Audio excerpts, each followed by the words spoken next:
Today's job is to get rid of all of the excess. There's a lot of growth here. This is the growth that was made last year. It isn't a particularly fast job when you've got several thousand vines to do.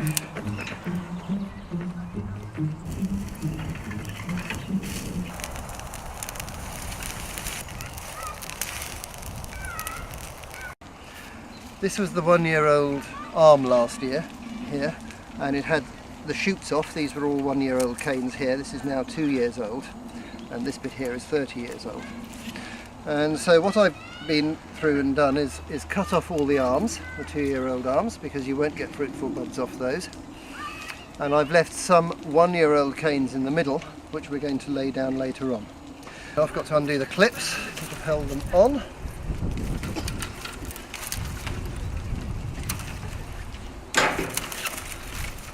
You can be quite vigorous about it. The thing you've got to watch out for is that some of the tendrils are much stronger than the canes themselves, and so if they're wrapped around a cane that we want to keep, you can easily break it. And it's a good winter job, this. It's not too cold today, but it's a fairly vigorous job. You look at the size of this tendril up here. And if that was wrapped round a cane and you just pulled it, it would break. I'm going to cut that. What we're doing here is laying down 1-year-old canes with 1-year-old buds on them. 1-year-old buds are the fruitful ones. Now if you've got buds that are more than 1 year old, such as might come from the centre here, they won't actually produce flower bunches. So we're laying down 2 canes, 2 arms. Come March, no sorry, I'm talking about come the end of April, beginning of May, these will start shooting. And they'll shoot very slowly to start with, but by the end of June they'll be right up here at the top wire. And the flower bunches are all in this zone here.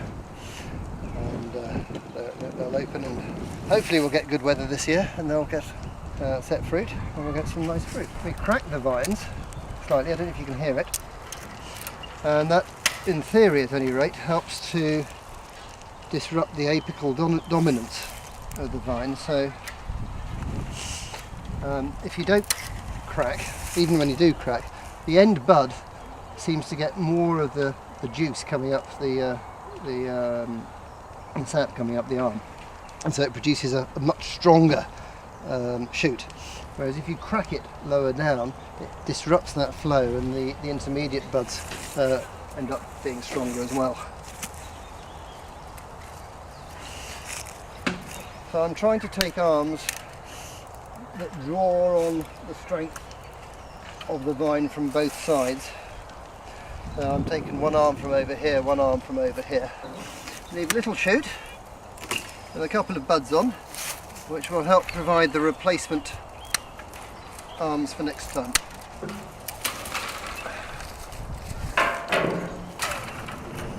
We've got lots of people here helping with this job today. We've got about 25 people here. Hopefully we'll finish the vineyard in about a day. Mind, there's a big lunch in the middle, and productivity in the afternoon is a bit slower. Some of them are customers on a tour, some of them are my work colleagues, some are people who've been coming to the vineyard for 10-15 years. Because they like helping out like this, having a nice day in the country, and they enjoy Sien's excellent cooking. We tend to have a rather large, extravagant 3-course lunch, washed down with rather large quantities of wine, and lots of good banter So they come from all walks of life. Some of them are retired. Got a lawyer here today. We've got senior university administrators, got physicists, someone working for Schlumberger is here today. So all sorts, but they often have a love of wine and the outdoors. We do have a couple of teetotalers here today, so obviously they're not here for the wine, but I just like the communal spirit of this and a day in the countryside.